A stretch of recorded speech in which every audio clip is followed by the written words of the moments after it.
And good morning. It's 8:07 on News Talk 1079. Neal Larson, along with Julie Mason. And I know it's Riley calling in. The phones work, Riley. So I'll hang up on him. So anyway, welcome. How are you all today? We've got a good we've got a good show planned for you today. We've got our Windows guys are going to be popping in here in about 10 minutes. We also are going to talk about data centers, Julie. And I hear competing things because we hear, they consume so much water. Mm-hmm. And then I hear, no, they don't consume a lot. You need a lot to get them up and going, but in a closed loop system, they don't need additional water, at least not a lot.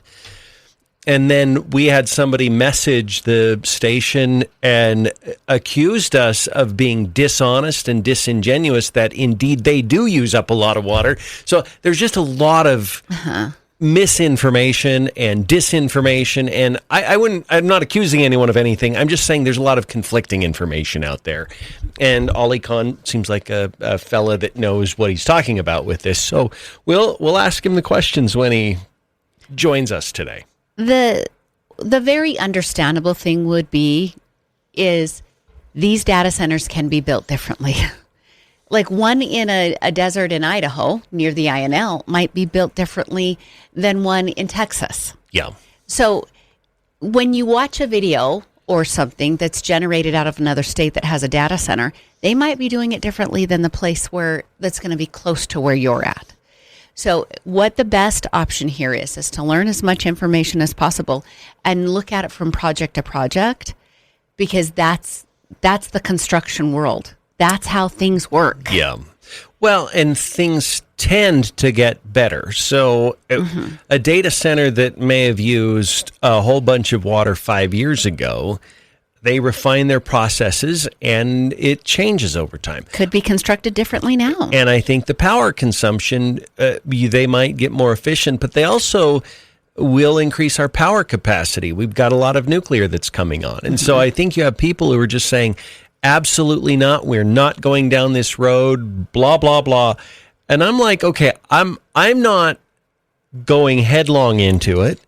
But I do think that we cannot lose this race to China or some of our foreign adversaries. We can't. We will fall behind. This is like a race to the moon. This is going to be the hallmark of what a superpower is. It's going to be a part of that in the years to come. And we have got to lead in this race. We've got to be either number one or two on this, and hopefully number one, or else we're left behind. We're totally left behind. Mm-hmm. And so we don't really have an option here to not pursue this unless we want to see our country really get behind in a lot of ways. So, yeah, we have that. I'm actually really excited for this conversation. I love when we get to interview somebody and we learn. Yeah. And I think that can be a universal thing from this interview today. So that'll be great. Yeah, no, it will be. Looking forward to it. Also, we got a lot of interesting stories to share with you. We talked about J.D. Vance a lot this morning. He made the rounds. You were just counting up. I think you got up to 6 or 7 media appearances that he made. The highest profile one probably was on The View because it was the most adversarial, but he was on The 5, he was on Gutfeld, he did several phone interviews, and he's got a new book out. But I thought about this, Julie. There has been an awful lot of chatter about Marco Rubio being the nominee in 2028. And I think J.D. Vance's advocates and surrogates are like, not so fast. We've got to get they don't want to have an adversarial relationship. He's the vice president. He's the Secretary of State. So among 4 other jobs. Right. So I think that this is kind of the two aren't, they're good friends actually. But I think there's a competition here of visibility. And I think J.D. Vance isn't going to let Marco just become coronated as the nominee. And so it's sort of friendly competition, I think. I thought he did a fantastic job yesterday. I had so many clips to send to you from J.D. Vance because he did those 6 or 7 different hits yesterday about his book. So it was hard to narrow down. But as I went through them, I like, oh, that was a good point. Oh, God, I like that. And so we had a lot of clips from The View just because it was a little contentious. But I thought he had great comments about Iran and our position there. I think he is very detailed, and I've always appreciated that because we honestly lack that with President Trump. Yeah.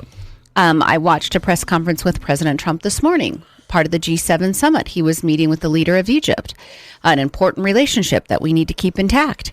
And it was there. I would give it like a solid B. There were really great moments. There were other ones where, as I was applying my makeup to come to work, I had that cringe moment because of the way he says things. Yeah. And so I don't think we have as many moments, not even close, with either Rubio or Vance. Yeah. But yeah, I don't either. That's the thing I like about them is they're just consistently good in interviews and in even situations where they're taking fire. You know, they're people that are asking hostile questions and they just don't get rattled. They just take it one step at a time and they get through it. Yeah, two very calm men, well-spoken, highly educated on what they're being tasked with. We were chatting with someone. I can't remember what day that was. I think it was Monday. We weren't on air, but we were talking about J.D. Vance is probably going to start touting his military service a little bit more heavily here. Yep. It's been a long time since we've had a president who served in the military. And I think that's going to play in his benefit, especially with the efforts that Pete Hegseth has made to build up the military. They've met all of their recruiting goals. I think they met them by May. Yeah. For the entire year. I can't even imagine what it's going to be like come December. We're really pleased with the military. They've done great work. They did great work with Venezuela. They did great work with Iran. There's a reason to be proud of the military right now. I would expect J.D. Vance to start displaying a little bit of what he did in the military. Yeah, I would too. If you were hand-picking the two or for the presidential nomination, who would you pick today? This is a nuanced answer because I would take either. I would take, just on merit alone and running the country, I would take Rubio over Vance. Yeah, I would too. But there's strategy that comes into play here as well. And the strategy is Vance has served as a VP. Rubio has not. And Rubio's young enough that we could have Vance with Rubio as a VP and then Rubio as a president. I know. I mean, we could look at a 16-year dynasty out ahead. Well, if you've been president for 8 years, can you then be vice president? Because you can't take over as president again. Maybe you could for 2 years because you're limited to 10, but... Maybe for 2, and then we'd have to have a special election or something. Whatever it is, the strategy would be put in J.D. Vance with Rubio as vice president, and then put in Rubio as president and have him pick a different vice president. But isn't this a great problem to have, though? I mean, when you compare the other side, they are trying to scrounge up anybody they can that has any kind of a shot in 2028. And I don't. And it's also be without tough. a wacky background. Yeah. They can't even find a boring candidate without a wacky background. Well, and it's hard. I want to play this clip, and it ties in actually pretty well with our discussion. This is Robert De Niro. He's a punk. He's a dog. He's a pig. He's a con, a bullshit artist, a mutt who doesn't know what he's talking about, doesn't do his homework, doesn't care, thinks he's gaming society, doesn't pay his taxes. He's an idiot. Colin Powell said it best. He's a national disaster. He's an embarrassment to this country. It makes me so angry that this country has gotten to this point, that this fool, this bozo, has wound up where he has. He talks how he wants to punch people in the face. Well, I'd like to punch him in the face. Okay, so he talks about,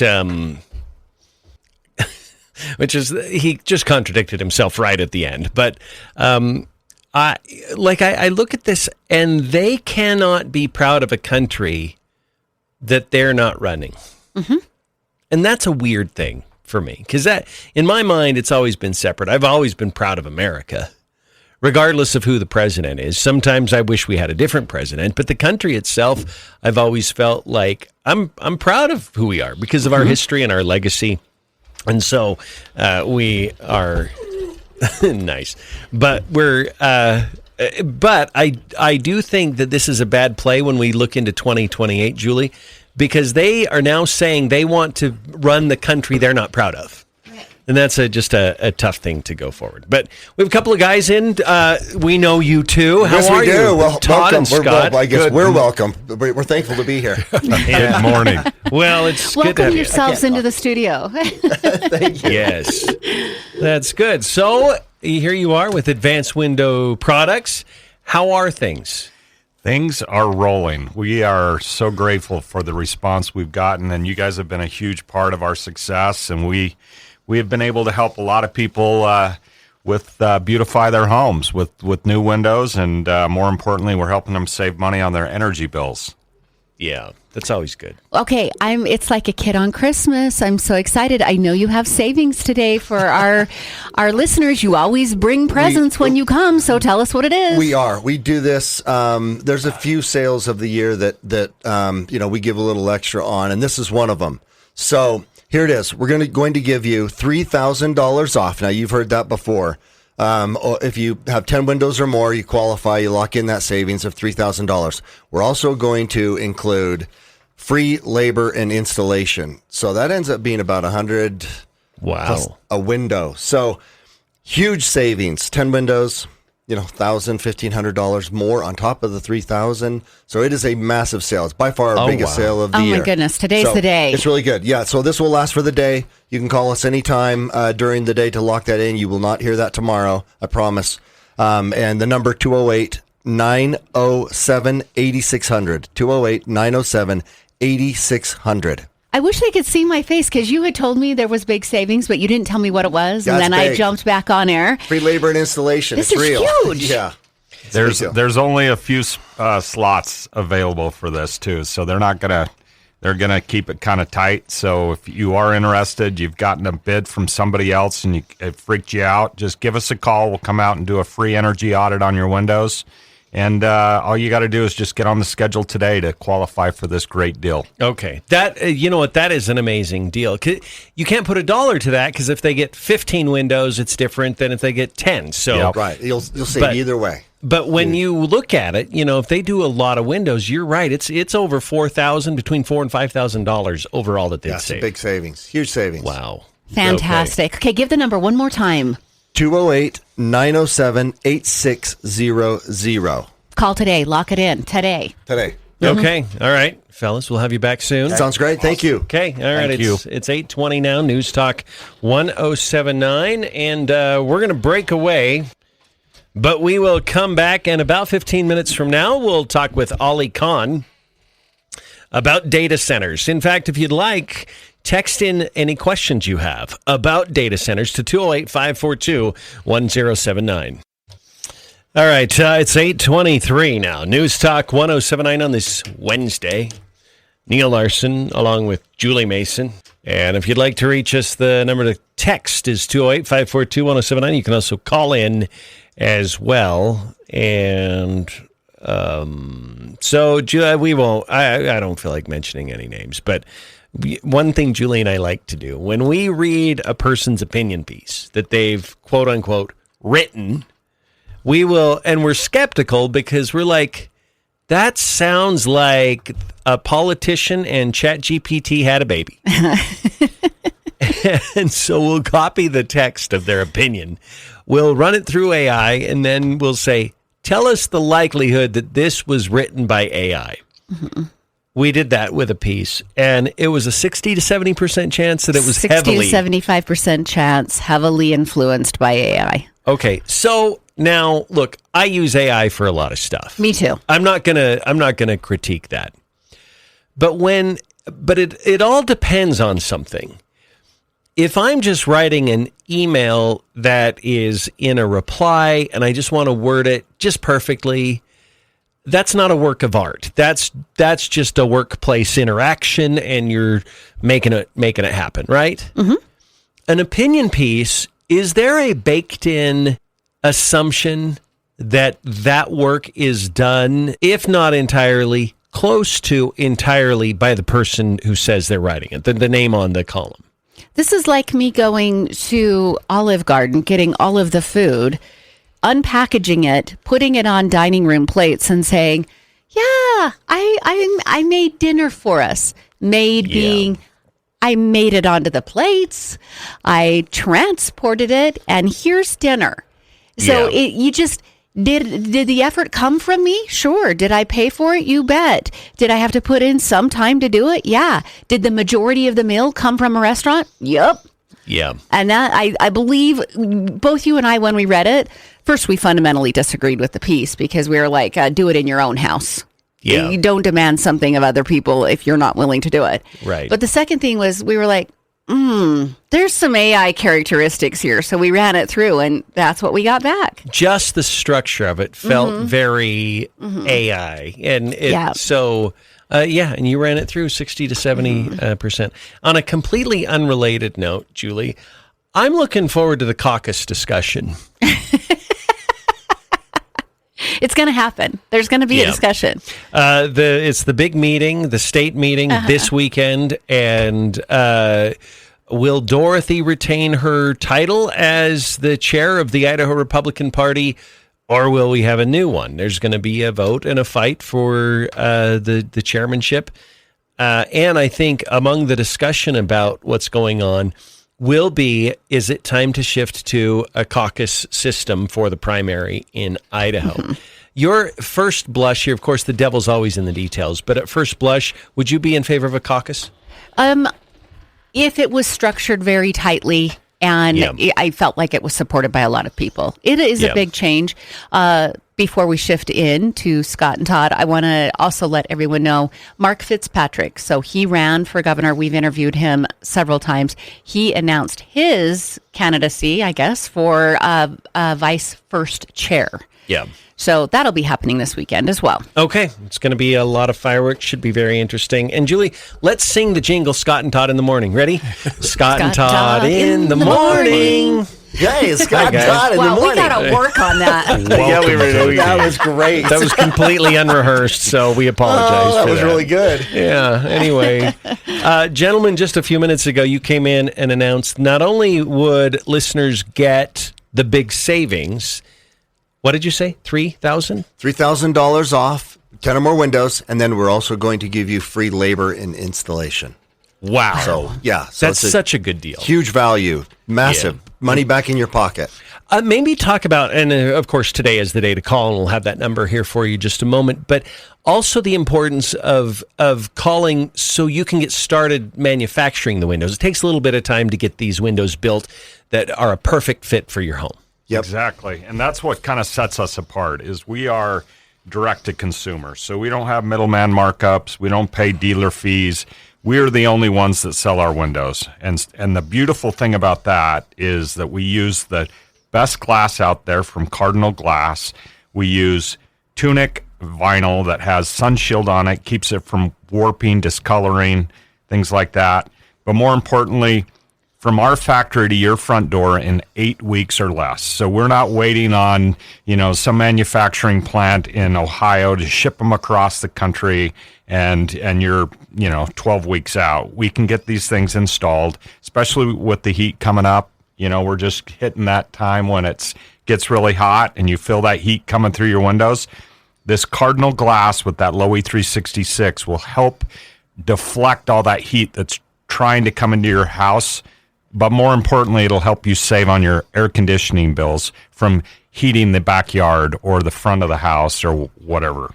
So it's totally an investment. And if you're going to invest, you might as well get the good savings when you're doing this kind of an investment. Exactly right. We make the the best, highest quality vinyl window in the market. And we sell it directly to you. So if you're in the market for windows or thinking about it, not only is it going to beautify your home, but just like you said, it's going to provide energy savings and that comfort, that peace of mind inside your house.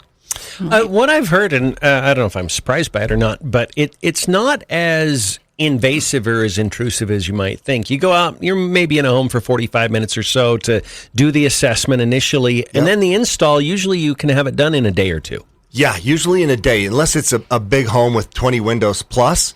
we can usually we run big crews, and so we can usually do the install, and that is caulk, sealed, secure, and your home is going to look beautiful inside and out, and we do that in one day. You can actually, we do one window at a time, so you can be in the house as long as it's as long as your home's not older than 1978, we're good. Because then that lead test comes into play. Oh, gotcha. Got it. Yeah. But we have to adhere by those federal laws. So anyway, we're on the up and up, and licensed and insured, and we've been around 40 years. You just don't get that way without doing things right.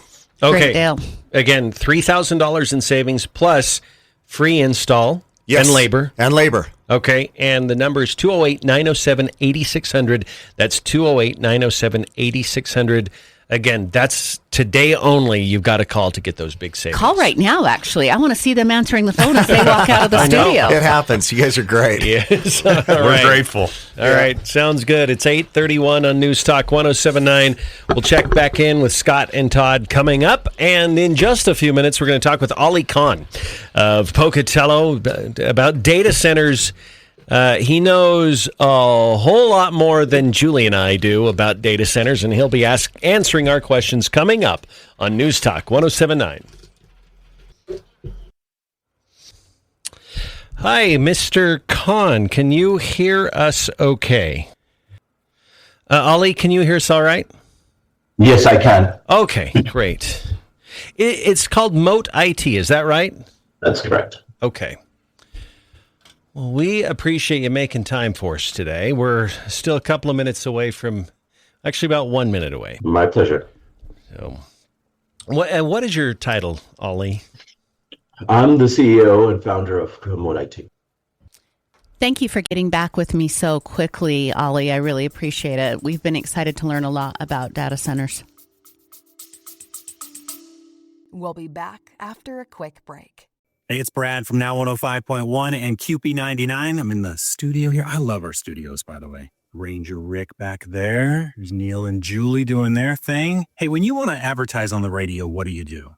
You call the radio station, right? But what do you do when you want to advertise on Facebook and Instagram and Hulu and Disney Plus and Peacock and the other TV streaming services? You can kind of click around on them and make guesses or read books or take courses online on how to do that advertising.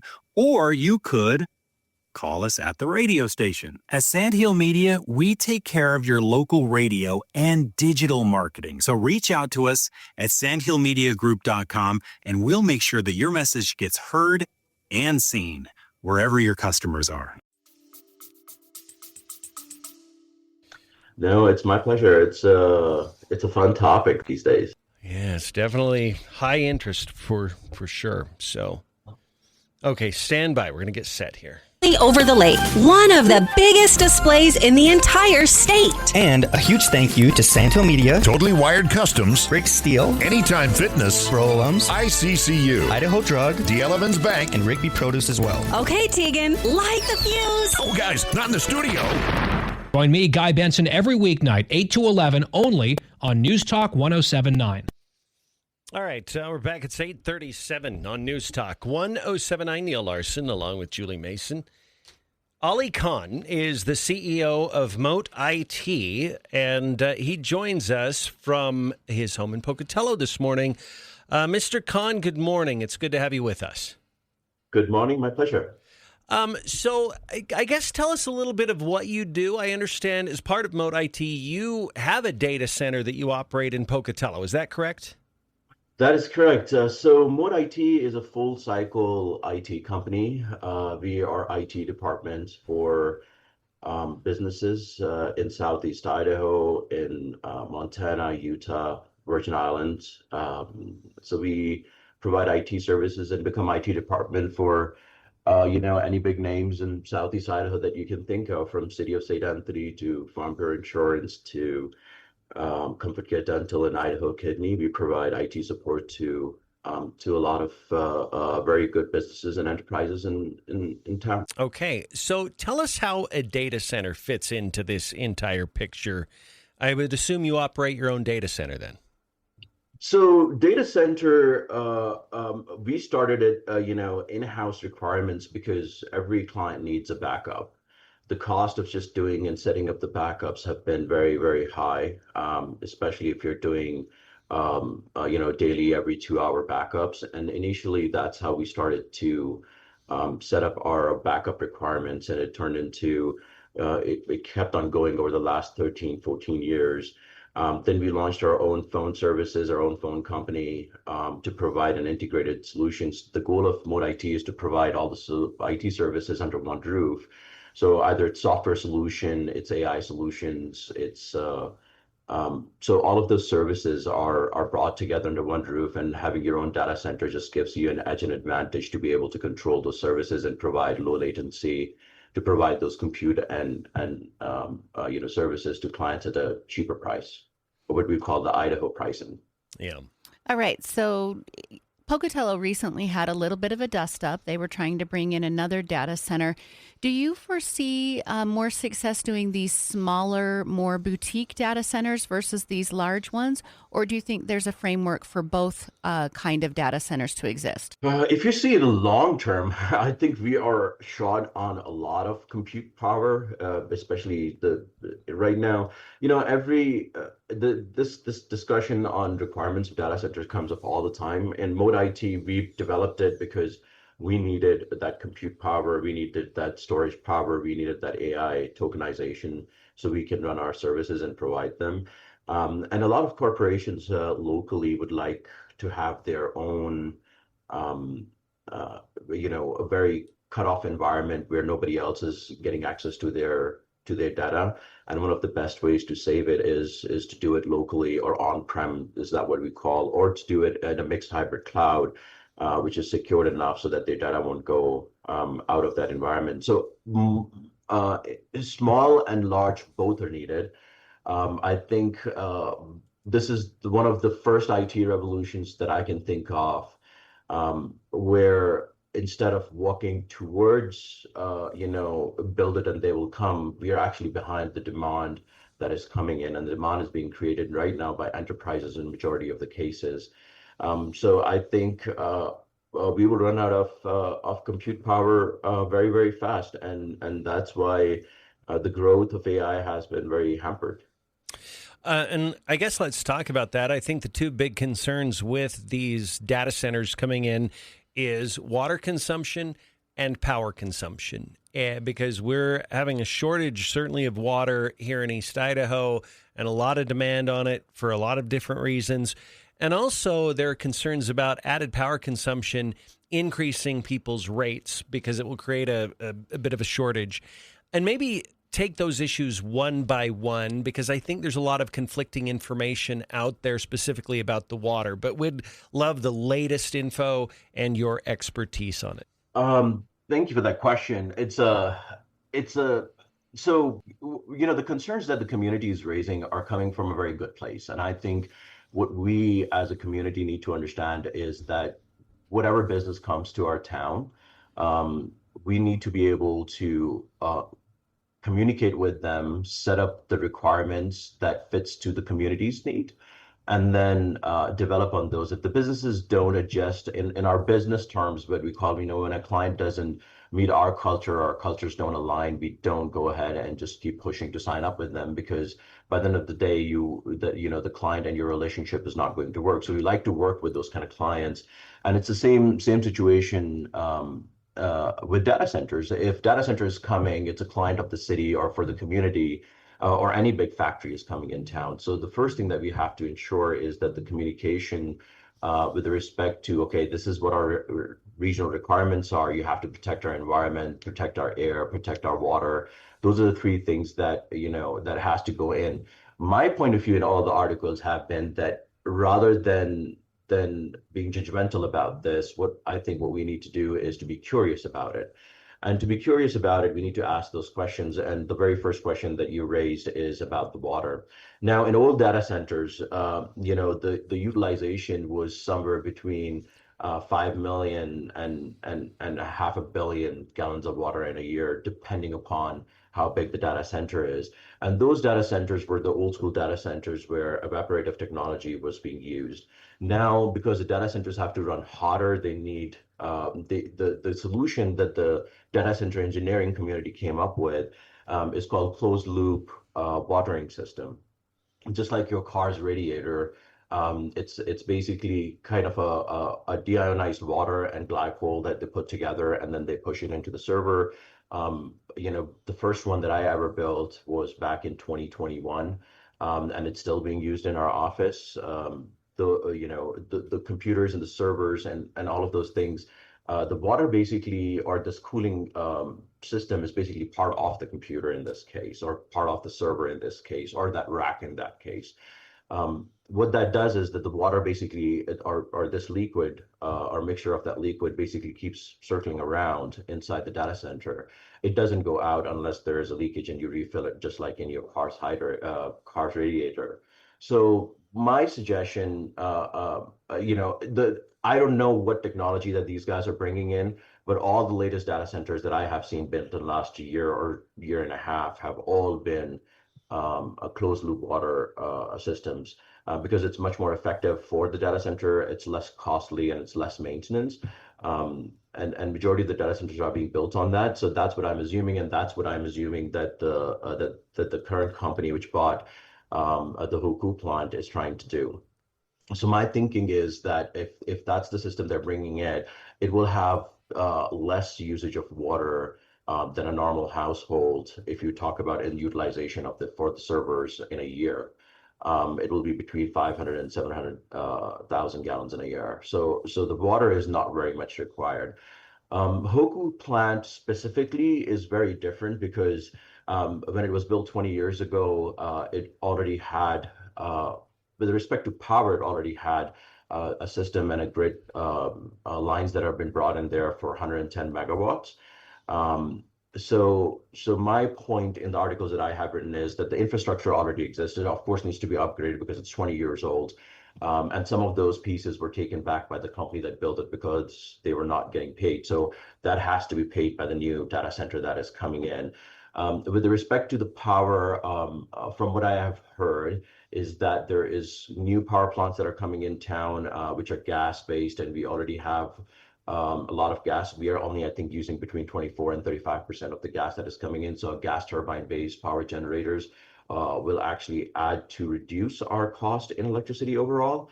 But these are the concerns that has to be put in the contract when the city or the county issues their permit to the data center. And I think that negotiation has to be brought up one-on-one, and city has to put in the requirements the way the local community feels comfortable with. Okay, and I get the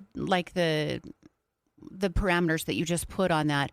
As a local business owner, someone who works with data centers, do you feel like the Hoku plant can be a place where it can work? If those parameters are put in place and they can help the community feel comfortable with it, is it a possible win to put it in that specific location in Pocatello? Again, given the fact that I don't know what technologies that they have committed to, so it's a very complicated when you're trying to build it out, because usually data centers are being built by developers and then they're sold out to big companies. So it's a very tricky part on how and what system is going to be brought in, and it has to be very organized, especially when you're putting the contract together. Given the fact, let's assume that is gone right. Yes, then as a technical engineer, a person who can help design data centers or who build data centers, the noise, the water. My biggest concern was personally noise, but water and noise and power, all three can be addressed very easily if it's properly planned. And it will bring a lot of resources. Data center itself, when they come in, they only bring, and 100 megawatt data center will bring around 100 jobs in town. But that's not the bigger point. The bigger point is what comes along with it. The suppliers that are going to come in, the electrician jobs that are going to be there for until the data center lives, the plumbers jobs that are going to be there. The need of our ISU graduates is going to increase. So rather than having everybody just leave town, 97% of the ISU graduates basically graduate and leave town. We can create more opportunities. And my whole point in all the three articles that I have written has been that we need to evaluate it and see any factory. It's a data center. In future, I'm thinking there's going to be robot factories that want to come to small towns. There's going to be, car factories, electronic car factories, EV factories that might want to come to town. All those are going to have similar kind of requirements. And we need to, as a community, understand and educate ourselves how to come up with the requirements that will benefit us and bring more businesses to town. We've been talking very specifically about the old Hoku site as a potential data center, but maybe let's broaden it out a little bit. There was a big controversy in Utah just a few weeks ago. Kevin O'Leary's proposed data center in northern Utah. But there's also been discussion, and I don't think there's any serious concrete plans right now, but we've just hypothetically thought about maybe a larger data center on the Arco Desert. We know the INL, we're entering into what they're calling a nuclear renaissance, which would certainly help to alleviate any concerns over power consumption. What are your thoughts about these sort of larger mega data centers that are being proposed, like the one in northern Utah? The one in Utah and the one in Arco, actually, there's one that is being built in Montana, and to be able to build that, Microsoft or Bill Gates companies are building whole nuclear power reactors. And I met with a few of the INLP, representatives, their economic development team. And what I have learned is that the SMR technology is going to provide the electricity part of it. In any case, I think any development that needs to be done in this, the concerns of the community has to be addressed. And I think the IT people, to be very honest, majority of the IT people, when they're building this, they need to come out of their, your geek mode, your computer engineer mode, and you need to go into community service mode, and you need to actually work with the community, build a relationship, and serve the community. And I think IT companies as general has shied away from it. And in my personal opinion, I think we have failed very badly to keep the community in loop of the new technologies. And I think the biggest problem in that has been that the technology is moving so fast that it's every week we get outdated with the news that we put out. So every week I write these articles, and every other week there's a new, better technology that has come in. So when you talk about these larger data centers, I think the compute is going to be needed. So there is a need for it. For INL to be able to do the kind of development that they are doing, they are going to need huge amount of compute to be able to build faster, better, smaller, nuclear-based small reactors or even micro reactors to provide, full citywide electricity from a 2-acre plant that is self-sustaining and requires no water and is safe. To be able to get to that dream, they need to have the compute and the intelligence that the Arco Desert will provide them. So yes, there is a need. Now, are they going to be good for our environment? They don't emit CO2. So no greenhouse gases effect.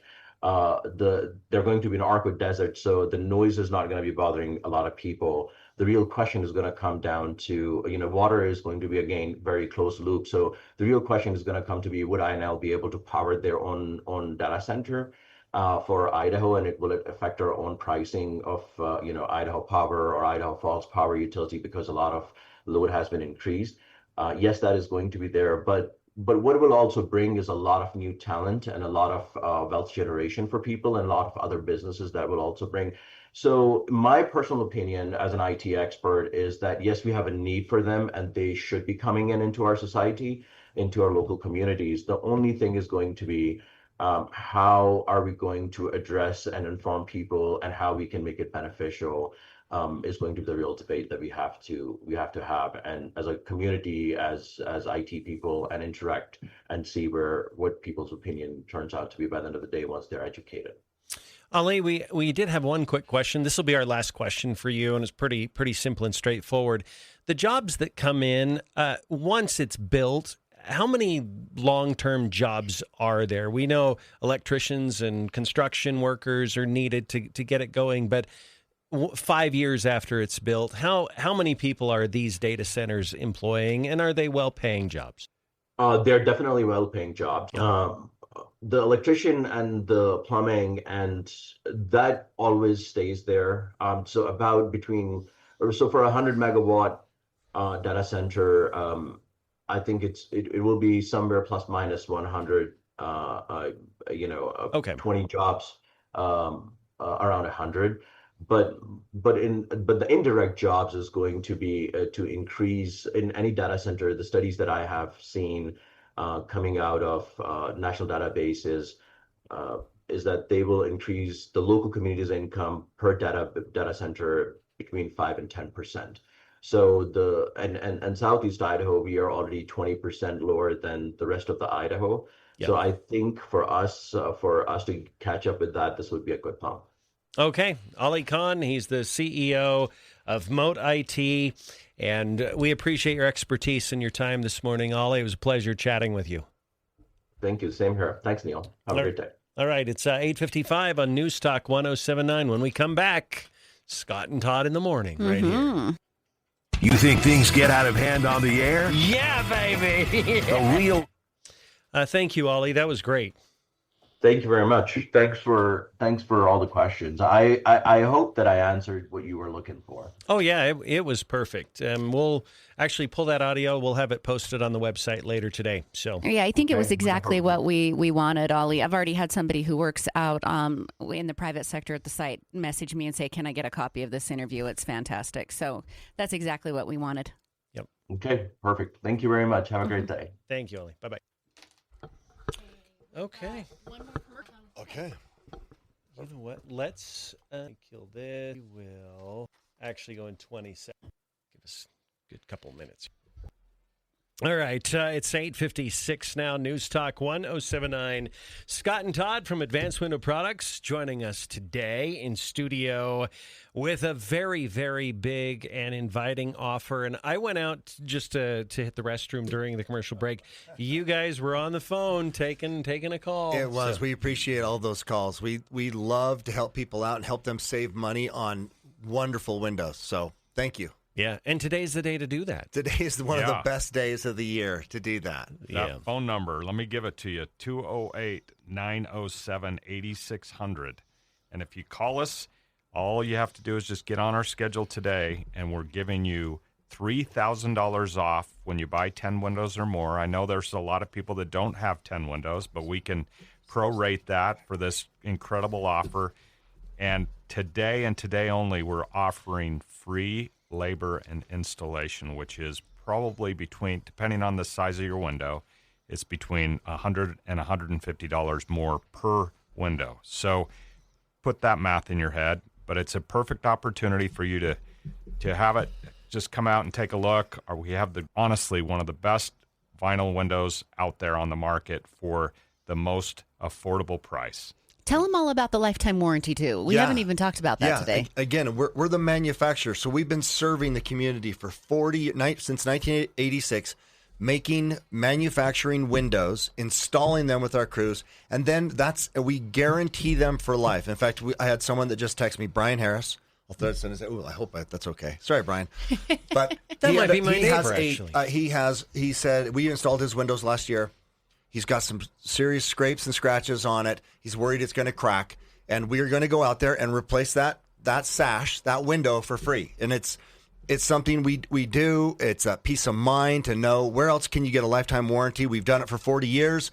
We've been around this long. And we might lose a little money on this, but it helps out everyone, and we want to provide the best. We believe in our product, and we're going to pass that on to the consumer. Okay, $3,000 in savings plus free install and labor as well. The number to call, 208-907-8600. That's 208-907-8600. Call to lock in those savings. Call now. Yes, right now, today. So, all right, we'll see you. Thanks. Next hour.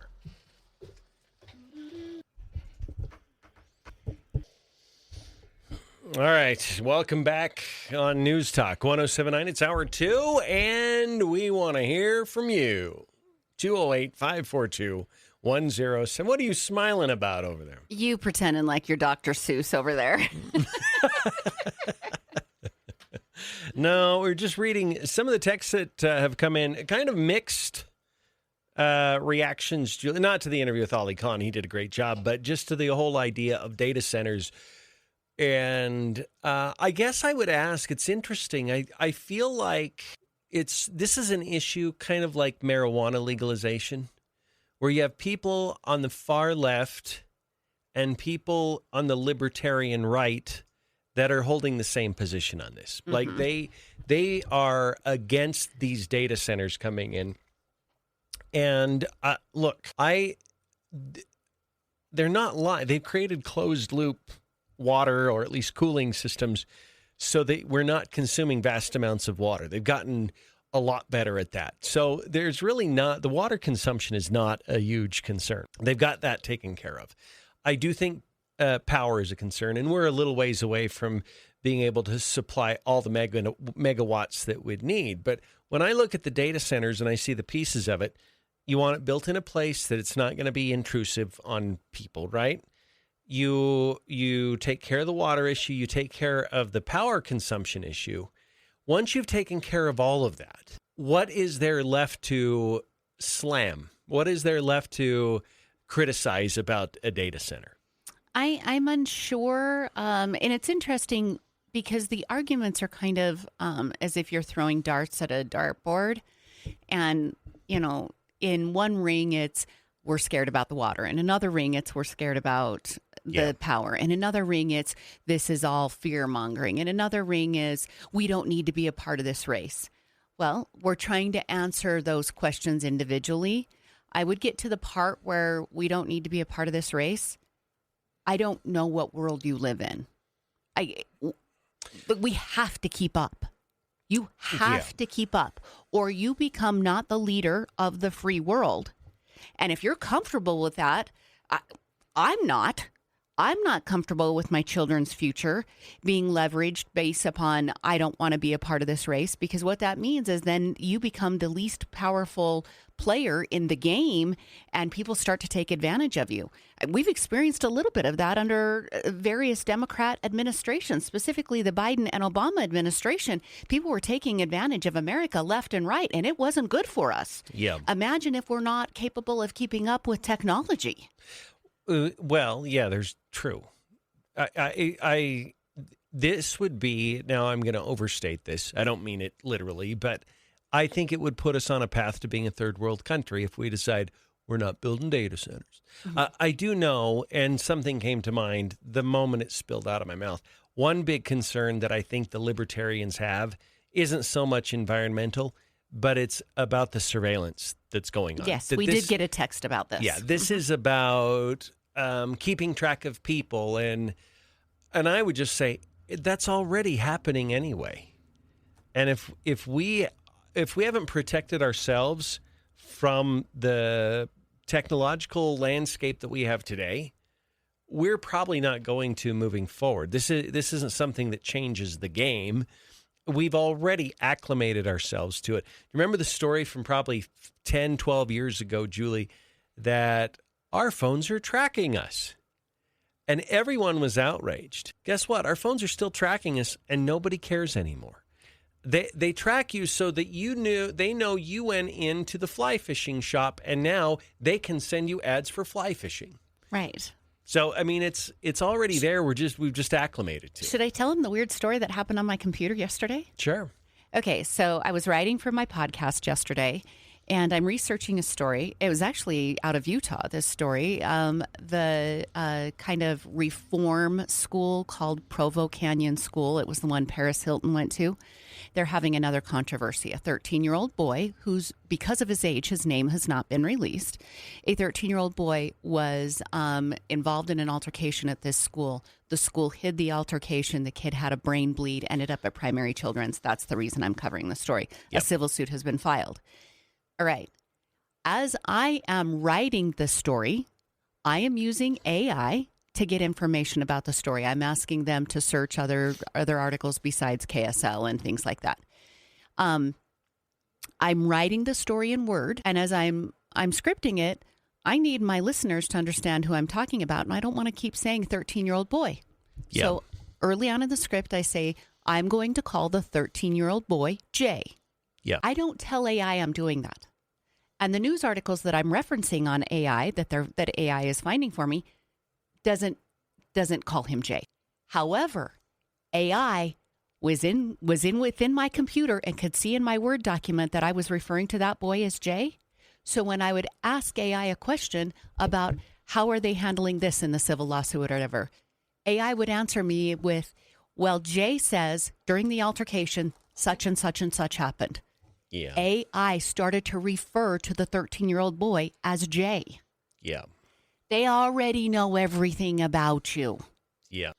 Well, they do. And they are, because I use AI a lot. If I go into ChatGPT and I look at my prompt history, I'm like, you could probably learn just about everything you needed to about me in my prompt history.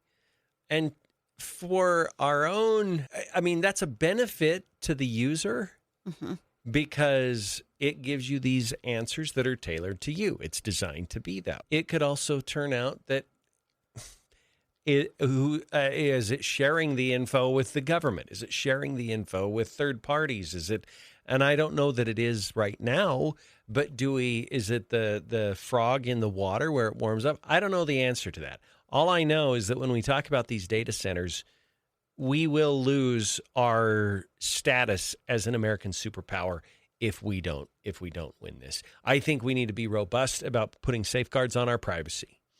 I absolutely agree with that.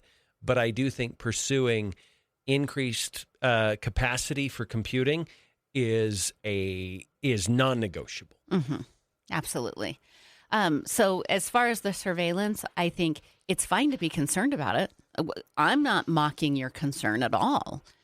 I just would say we're already being tracked in absolutely every single thing we do. Yeah. So the surveillance isn't as big of a concern to me. I have far more concern about us keeping up than I do about that. Also, I would say specific to East Idaho, I am super excited about the nuclear reactors going live again out at the desert. I think it's time that we start having this renaissance, as they're referring to it. And we have the abilities out there. I think this is great. And I think it's a pretty clean partnership to put a data center along with nuclear power. Yeah. I'm not an expert on that.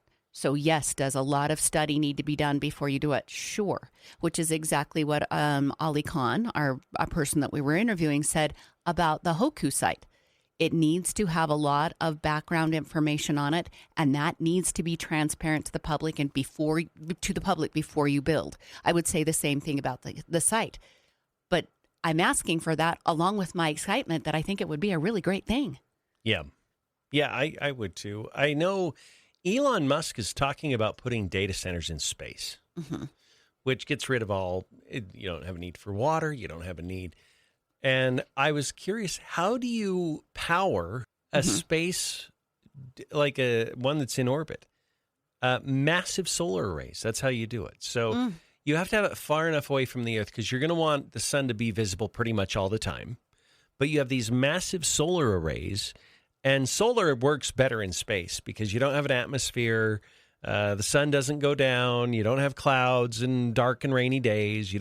There's a lot of reasons why solar is more effective in space. But it may be a doable thing to put these things in space, and then it beams the data stream back and forth. Okay. And I'm like, that's probably a good solution here. What it means is we have more satellites in space that we might see, but I still think that we need to do it. Well, this is why I asked him that question. Is there a place for both boutique data centers, large data centers, this kind of a data center? I think there's a place for all of them.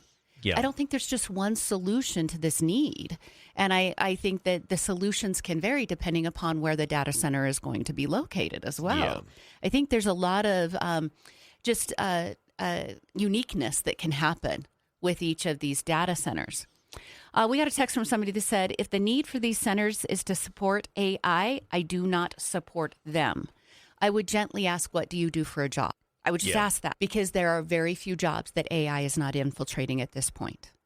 So if you want to stay relevant in your job, I want to know what you're doing for a job that you don't use AI ever. I'm tempted to take their text history and have AI do a psychological profile, but I won't. That's a joke. Calm down. I don't. Are you afraid of AI? I'm trying to think through this. There are concerns.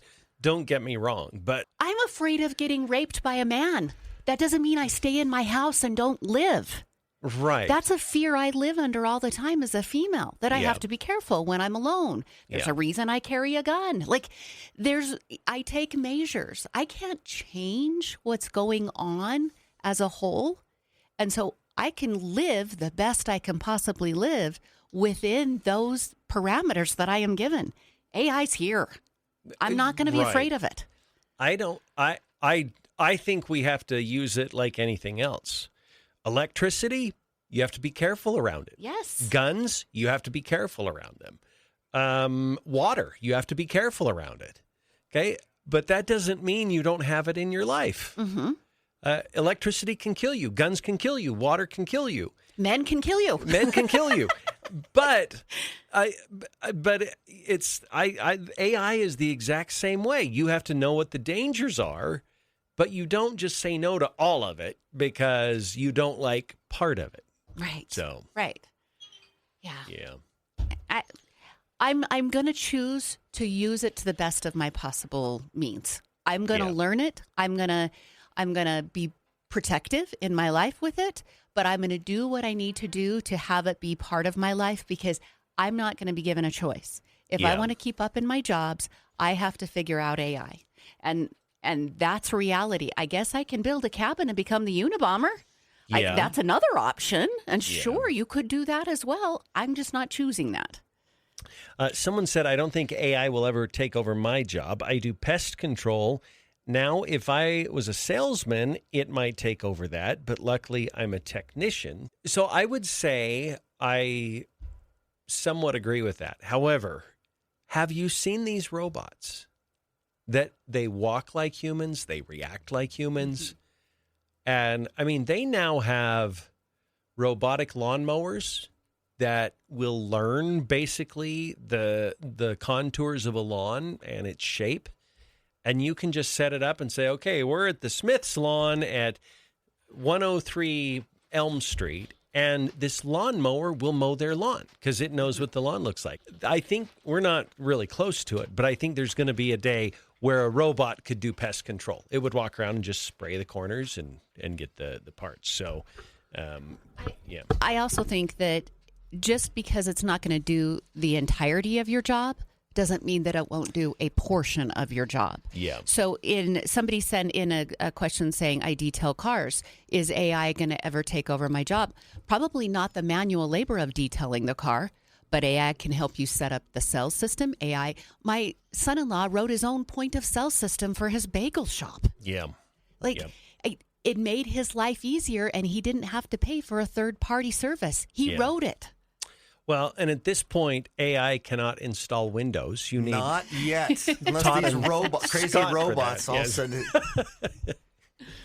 But on the back end, it definitely has helped our business and our company. It is. for sure. The compounds and that we use inside our vinyl and inside the glass, the technology that's changed in the last 5 to 7 years in the glass and the argon, all that is, I mean, technology is changing Windows, everything.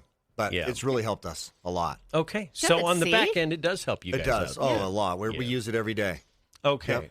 Well, today you come not with expertise and knowledge. You come with a grand offer, $3,000 off, 10 windows or more, plus free install and labor, which can be over $100 per window. Per window. 10 windows, extra 1,000 plus, 20 windows, $2,000 on top of the 3,000. And that's real savings. Yeah. And so we've had people that we gave a bid to a week or two ago, and they've called us, and we just honored that with them and just rewrote the bids as we're out there. Dudes. We are. We're trying to help people save money and provide, a service. And I mean, we're living in our homes longer than ever, and you want to replace things that are maybe not, up to, that are not suitable for where you are right now. And we all want to beautify our homes, and that's what we're doing. Okay, I got to tell you, too, I was talking about you behind your back the other day. So you installed some windows on a woman who came to my studio to have some eyebrows done on, or some work done on her eyebrows. Okay. And so we were chatting about it.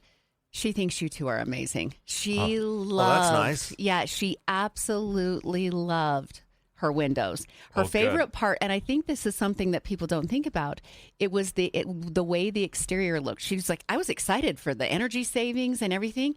It improved the look of my house from the outside in a way that she did not expect. That's awesome. Curb appeal, definitely. Yeah, it helps. It changes depending on your finish and the color that you want, or the grids or no grids, and the difference in the glass that we use, Low E366. It has this mirror effect from the outside that looks very modern, and it does beautify your home a lot more than people think. Okay. All right. So energy efficiency, big savings today. You, of course, have the lifetime warranty. We talked a little bit about that last hour. Financing for those who, may need, to spread the payments out. We see it more than ever right now, and we do have financing, a lot of options, and we'll work try to get this to a budget that works for you. Let's give you that number, 208-907-8600. And one thing we don't talk a whole lot about, but if you're one of those that have gotten a bid from another company, another dealer in town or something like that, and you've been freaked out by the price and said, there's no way I can afford windows, just give us a call. You'll be blown away at our price, I promise you. We're not the cheapest in town. We don't sell builder-grade windows. These are high-performance windows. But call us. We'll give you a great second opinion. Yeah, and just know that phone call locks in the savings. It's not a commitment. It's just by no means. It's just a way to lock in the savings if they decide to proceed. Yep. People always say, let me think about it for a while. And sometimes that's 2-3 months. We're getting, people call us today what we gave last summer. So. Okay. Oh, there's your phone. It's ringing right now. 208. Gotta go. 907-8600. Call today only. We'll be back. It's 9:25. Okay. Someone said, are they self-cleaning windows? Okay. Well, not quite there yet, but that wouldn't be a bad idea if they partnered with a local window cleaner and said, your first cleaning is on us or whatever. Mm-hmm. That's interesting. I think most of the texts we've got have been in good, fun, just pushing back a little bit on AI, and I'm good with that. We got to learn about it. We have to learn these things, but oh, goodness. I don't know. Spencer, he wants to know how much fuel is at Costco today. How about I use AI to figure that out? Right. I'm going to look for you. Let's see if AI can do it. Here we go. As of today, June 17th, 2026, the most recent reported prices at the Idaho Falls Costco gas station are in the low to mid $4 for regular unleaded. So then it says regular is $4.14. Premium is typically about 40 to 70 cents higher, so it should be about $4.50-ish. I feel like that was a very generic answer. Oh, Glade drove past. He says it was $4.14. Was that for just the lowest grade, Glade? All right, 9:28 on News Talk. 1079 Neal Larson along with Julie Mason. And we just had someone text in a few minutes ago, Julie, saying a robot could host a radio show with a big laugh emoji. So I'm smack dab in the middle of having AI write a 3-paragraph monologue. And then during the next break, I'm going to have 11 Labs voice it. And then we're going to play it back in the third thing. And we'll just say, and then this might be the most risky move of all. We'll have a flash poll. Which do you want? You know the irony about that text? I think the flash poll is a great idea. But you know the irony about that text is you and I have conversations all the time about how we're expendable. Yeah. We're not too big for our britches. No, we are not. So that's part of learning about AI is to understand what threat is it to the way that you make a living. Okay, here's the thing. You can't ever let AI become your boss. Uh-huh. Right? I mean, that's... Absolutely. You always need to be in charge of it and know it and use it to benefit your own advantage, not the other way around. Because yeah. Anyway, I'm reading this this monologue that AI wrote. You don't sound satisfied. I think I might win this flash poll. even though there's a natural built-in audience desire to cut me down to size. I know how that goes. I still think I might win it. So, anyway, but I have a new machine I'm working on, and I haven't got the 11 Labs login on this machine right now, so I got to figure it out. But anyway, 11 Labs is amazing. It really is. Should I tell our listeners the little secret about the parody that we had earlier about the third yard sale? Yeah. Explain how you did it. I voiced every single word in that. Mm-hmm. Should I play it really quick? Yeah, play it again. It's fun. This is why I find it fun, because I sit here for 5+ hours a day with Neal. I can hear him even when the voice is different, because I know the way you inflect your words, and I can get that it's you that voiced it, even though it's a female voice coming across because of 11 Labs. Yes. Yeah. So hold on one second. I've got to go kind of a roundabout way here, because none of my logins are on this machine yet. So Neal got a new computer.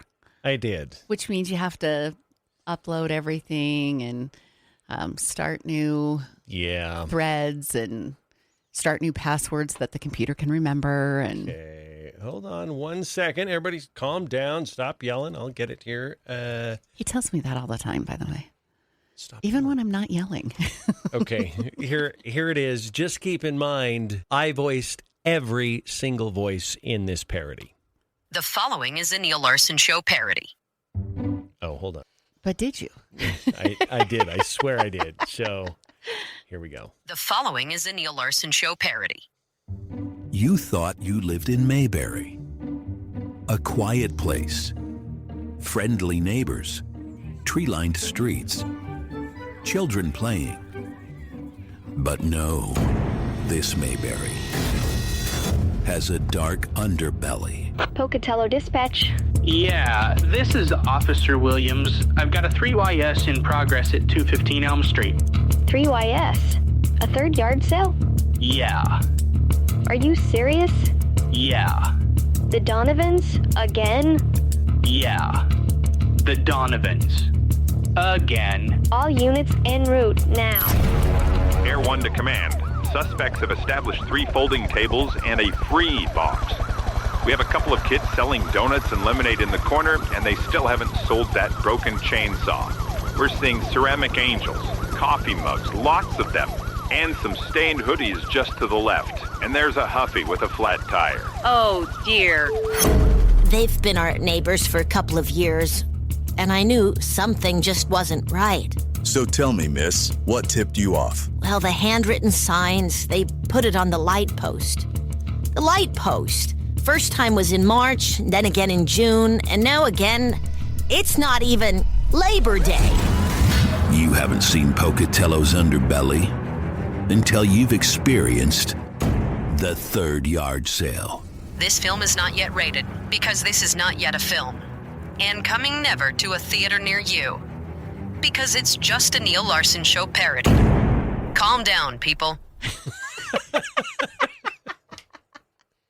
Okay, but the point is, I want to use AI as an outgrowth of my own creativity. Mm-hmm. So it's a tool that expands that, but I didn't do it for me. I didn't just say, make me a parody.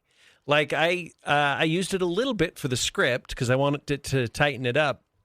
But all the main parts in there are complete creations of mine. But I'm like, okay, I can use this tool to be able to do these different voices. So I think that's probably the proper use of AI. Yeah, I think it's a great use of AI. I'm sure there would be people that would disagree because they're nervous about AI or whatever. But I just, when we work under tight restraints of efficiency, we don't get to show up and do the same job every day. It's the same thing. We're sitting in front of a microphone, but it's new conversations. Yeah. It's new information. And any way that I can make that job faster or more depth, have it more richness to it because I have the capability of getting information, man, I'm going to do that. Is that any different than using Photoshop? No. I don't think it is. As long as you are the source of the creativity, it isn't concerning. All right, 9:35, quick break. We'll come back and continue after this on a Wednesday edition of the Neal Larson Show. Okay.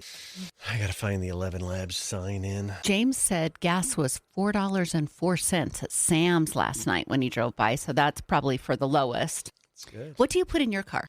It depends on the car. One of my cars, I have to put nothing lower than 87 in it. That's the middle one. Yeah, and then the Camry takes anything. We put 85 in that. I have no idea what I'm supposed to be doing, and so I do the very female thing and go, the one in the middle sounds good. Which is probably fine. Let me find E. Okay, here it is. Why do we have two 11 Labs? Weird. Neil and I were supposed to take pictures today. We kind of forgot. But we forgot a week ago, too. So he's in a T-shirt. That's not happening. And I love this dress, and I like this color on me. It's not great for headshots. Like it's hard to make everything match with green, and you're going to be using it with different texts and everything. So I'm not going to wear this for my pictures either. So we're kind of in the doghouse. Yeah. Oh, this is awesome. Somebody just said, I'm currently using AI to help develop a youth leadership and adventure program for young men and women in our ward. Hopefully more wards will use the work that he does or she does. I think that's great. Yeah, I think that is good. Okay. Did you get it? I did. Let's test some voices out really quick. Thank you for coming. It's been a real treat seeing you and the... Love can conquer every hateful heart. Let's do that one. Okay. You ever notice how we're surrounded by more information than at any point in human history, yet somehow it feels harder than ever to know what's actually true? Every day, we're bombarded with headlines, hot takes, viral videos, and carefully crafted narratives. Okay, I can take... Okay, there's two very specific things that AI does. So if you ever question, did somebody write it themselves? If there's a lot of hyphens or ellipses, like pauses that they put a hyphen in place of in the script, 100% AI. 100%. The second thing is AI likes to do sentences that say, if you are involved in this, and this will happen. They like to give a series of lists. AI is notorious for this. A series of lists of reactions or what occurred or how I feel. I feel calm, reassured, blah, blah, blah. So AI. You ever notice how we're surrounded by more information than at any point in human history, yet somehow it feels harder than ever to know what's actually true?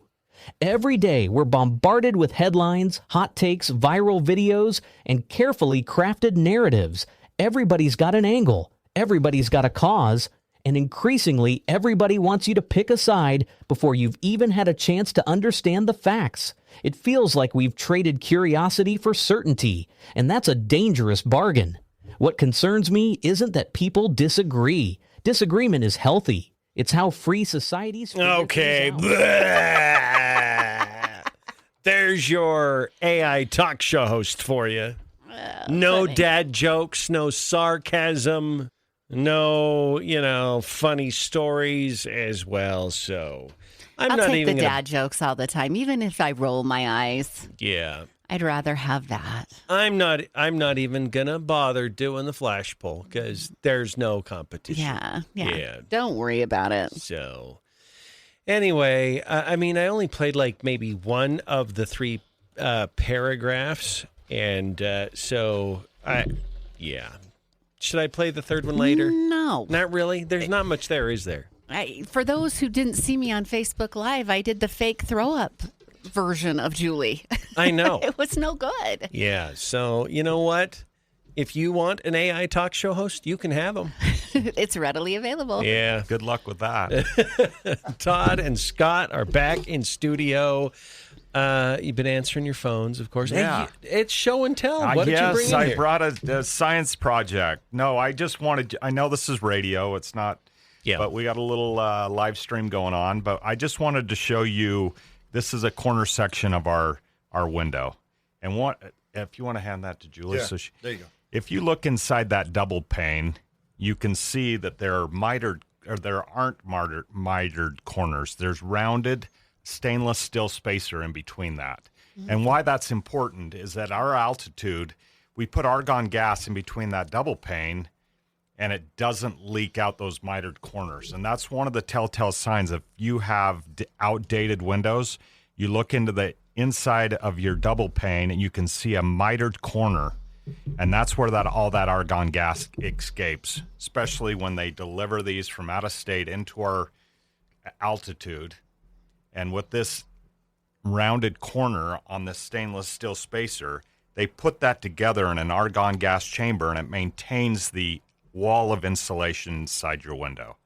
So I know I got into the weeds on that, It's but science it class. makes it makes a Show difference. and tell science. No, that's cool. And the argon just makes it more energy efficient. Then is that the Exactly. whole purpose? Yep. And it's the two places you lose all the energy in your home is through your roof, and that's why they say get insulation in your attic, and then through the openings in your windows. Yeah. And so we have a wall of insulation that you can see through, and that keeps that hot sun out and the expensive air conditioning in.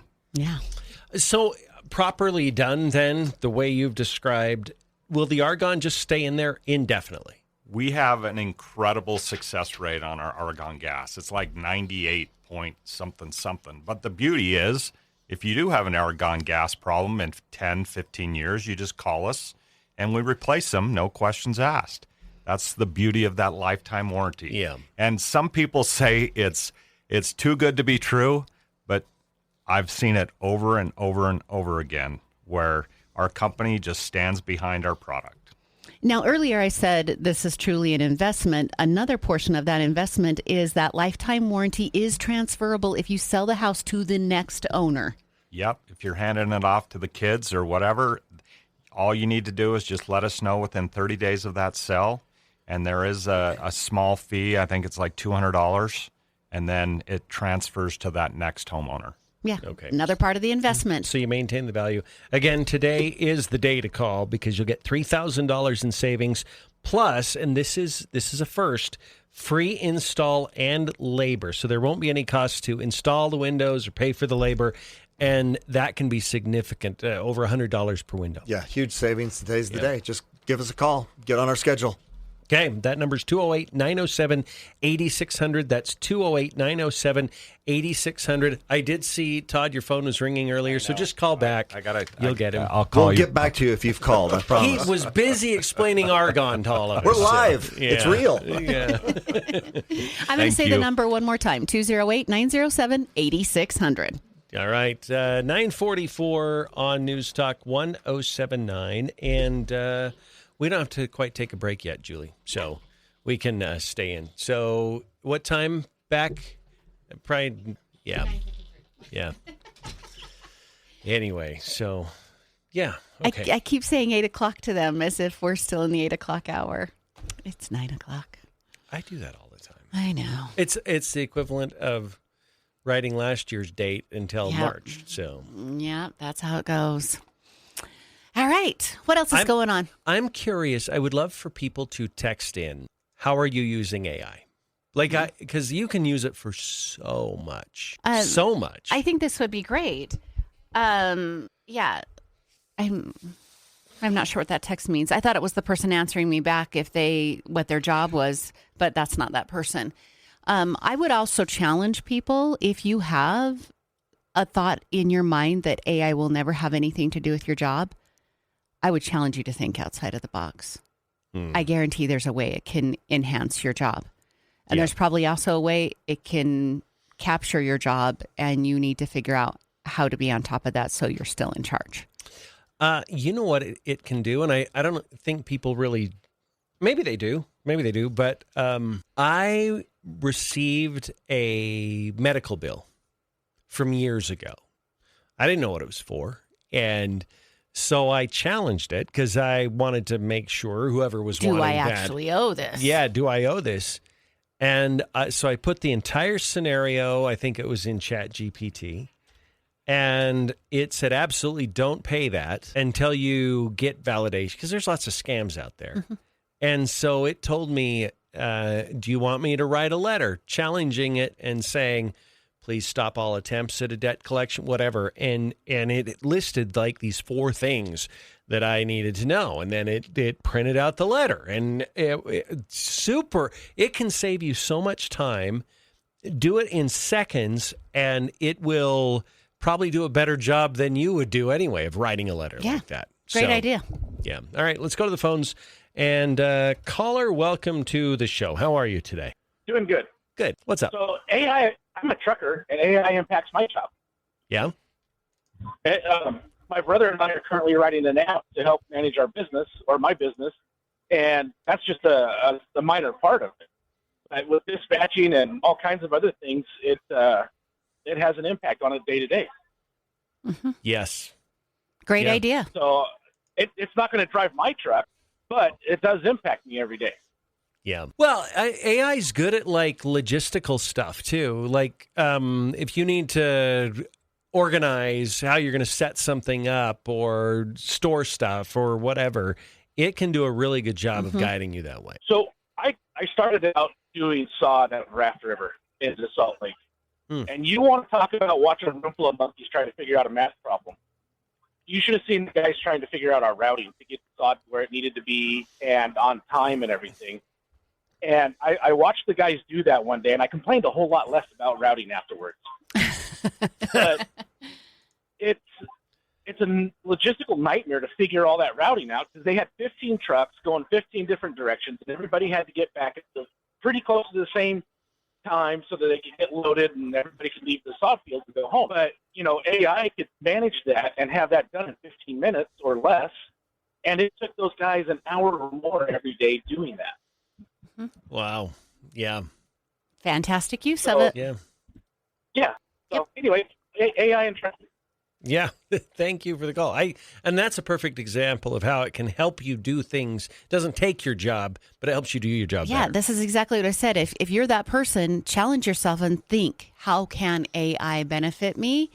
Don't just look at your job as the actual meat that you do of your job, because I know everybody has these little other things that go into their job. Yeah. And AI could really benefit you with that. So, and I think maybe we've talked about this before. The AI has sped up the time of taking this show and making it available as a podcast. So once the show's over at a couple of minutes after 10 o'clock, it takes the file, processes it, puts it through transcription. Then you take the transcription, and AI will produce a 2-sentence or 2-paragraph podcast episode summary, some highlights as well. And then if I want it to produce an image for that podcast, it'll produce an image prompt for it. And a title. So it takes something that before would have probably taken half an hour to 45 minutes to go through, and it does it in about 3 minutes. Fantastic. It's a great way. Yeah. Somebody just texted in, and they said, where are all these people that get displaced from AI going to work and support themselves? It's a way for people to have to rely on the government to provide for themselves. There is that fear. I'm okay that you're recognizing the fear. But also, I want to remind you, this isn't the first breakthrough in innovation that has happened. No. Breakthroughs in innovation have existed for centuries. Yeah. And jobs had to change based upon those breakthroughs. And this is why you're in front of it. You figure out how you use AI. Don't let AI take over you. Okay, can we broaden the discussion a little bit? Because I feel like it's a discussion we have to have at some point anyway. But I believe that we might we already are in some ways with the gig economy, rethinking the 40-hour work week. So we always talk about in terms of people losing their jobs. Like a vast swath of the population is going to lose their job. What if instead of that happening, we don't have to work as many hours, but we can be as productive? But instead of working 8 or 9 or 10 hours a day, you work 4 or 5 hours a day, or you work 3 days a week instead of 5, or whatever the case may be. Every job and sector is going to be different. And you actually have some time for hobbies, or more time for travel, or more time to do some things that you really like. I think we've kind of, and don't get me wrong, hard work is super important. I've always tried to work hard, and there are times when I just work myself too hard and I get too stressed and too stretched. You're exactly the same way, Julie. But AI may make it possible so that you don't have to have a person showing up every day for 8 or 9 hours, Monday through Friday, or, 5, 6, or 7 days a week.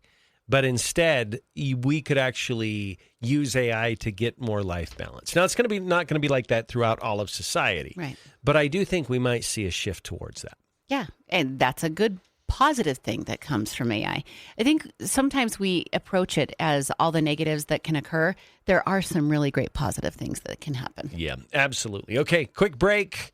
By the way, swing by Town and Country Gardens for Father's Day. You could get your dad a tree, Julie.